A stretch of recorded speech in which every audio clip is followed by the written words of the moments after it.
You probably know St. Bones from jewelry, rings, and fashion wear, some of the things that I'm wearing right now. But you may not have known that they're actually trying to enter the door of horology. Yes, they're trying to make watches that actually make sense for watch collectors. I've been wearing it for a month now, and I've gathered all my data to find out whether or not it's actually worth it.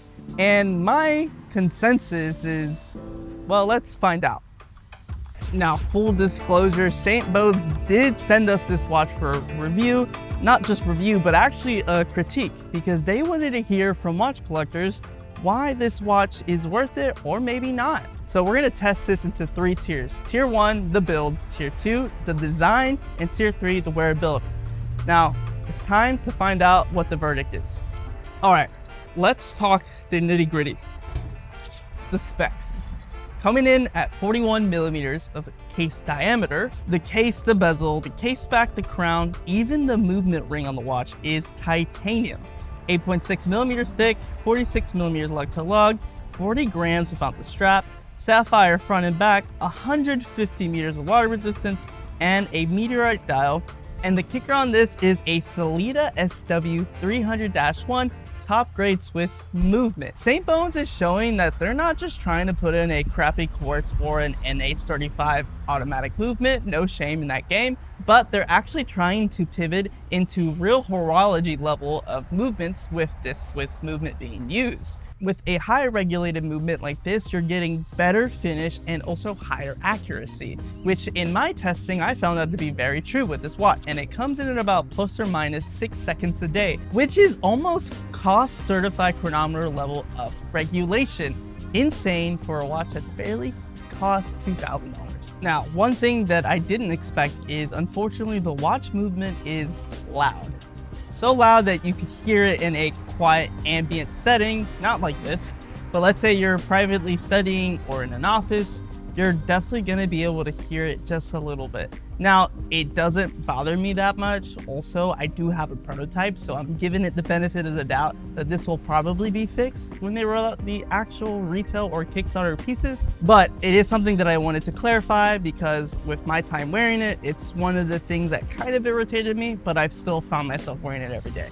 Now, the price. Kickstarter price is going to be $1,300 to $1,700, but retail right under that $2,000 USD range. For a Vienna-based atelier with this movement and these specs on this sub $2,000 watch, this is a real big contender for the watch market. All right, let's talk design, because in my opinion, this is one of the things that matters the most for this watch. Now, I have handled a lot of Meteorite watches. A lot of Meteorite watches have came out this year at Watches and Wonders. In my opinion, this is one of the best ones that came out yet. I feel like most Meteorite watches now lean towards that gray or dark gray aesthetic, and none is doing it like St. Bones right now. With this white, almost icy snowflake look, getting a pristine piece of Meteorite with a titanium grade 5 case, again, is pretty freaking crazy. St. Bones threads the needle with their version. I think it's the perfect middle, to me at least, for the outfits that I like to wear and the watches that I like to see. And also, most watches cost 3 times the price point than this Meteorite dial watch. Now, let's focus on the case, because the case of this watch is kind of what makes it, in my opinion.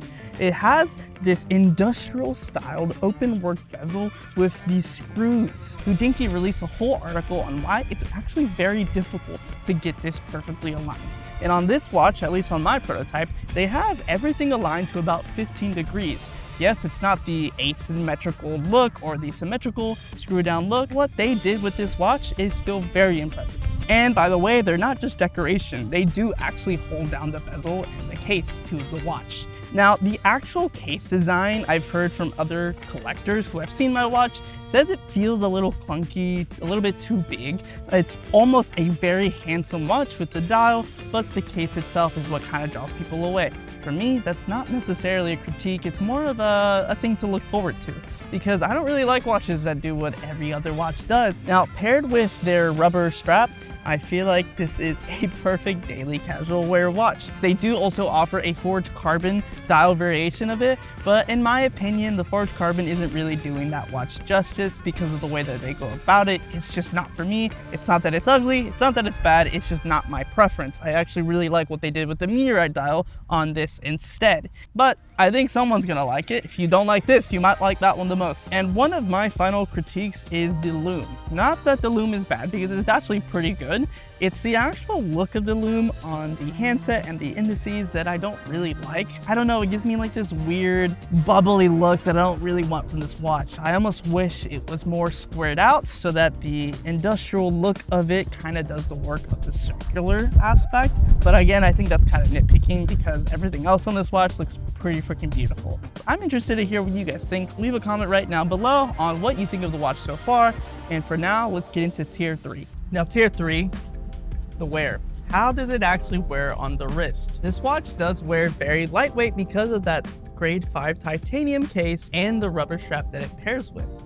And honestly, I think it wears very casual compared to a dressy piece because of the proportions. It has a very industrial case design look. It's going to be more of a casual wear, maybe something funky to dress up if you really want to, but I would never really put this on with a suit and tie. It just doesn't really work in that way. Now, the open work bezel and the exposed screws on this watch scream sport watch, kind of like the Royal Oak and Nautilus. I've gotten a consensus from some watch collectors that actually really don't like this look of the case, but really appreciate the dial. For me, it's kind of the opposite. I think the uniqueness of the case design makes it what it is. You know, no one really liked the Royal Oak, the Nautilus, or the Engineer when it came out. Those were not very popular watches. They were strong watches with strong presence and a strong portfolio. And honestly, I think this meets all of that criteria if you think about it. So with all these things in mind, for me, I would just categorize this as a sports watch. But if you want to dress it up, do whatever the F you want to do and wear it however you want, because I'm not your boss. So is this a watch worth picking up for collectors? For me, I would say yeah. I mean, the dial is one of my favorites at any price point. The Meteorite really complements just about any outfit without being too freaking gray or neutral. I think it looks perfect for this watch. And honestly, aren't you kind of tired of the same homage watches out there? St. Bones has done something unique with their watch, and I think that's something that should be respected even if it's not for you. For me, I really do appreciate this watch for what it is. It's not trying to be a Royal Oak or a Patek Nautilus or Aquanaut. It's trying to be its own identity. This watch is not perfect by any means, but I do believe that this is a good showcase of St. Bones trying to show the world that, hey, we actually do take watchmaking seriously. And that is something I can get behind. Having a great value with a pretty great looking watch without spending 4 times the price for a Meteorite plain dial with maybe a chronograph function. Now, is it worth it for you? Ultimately, that kind of depends on your perspective and subjection, because the specs are there. This really just comes down to the design portfolio and whether or not this fits your collection.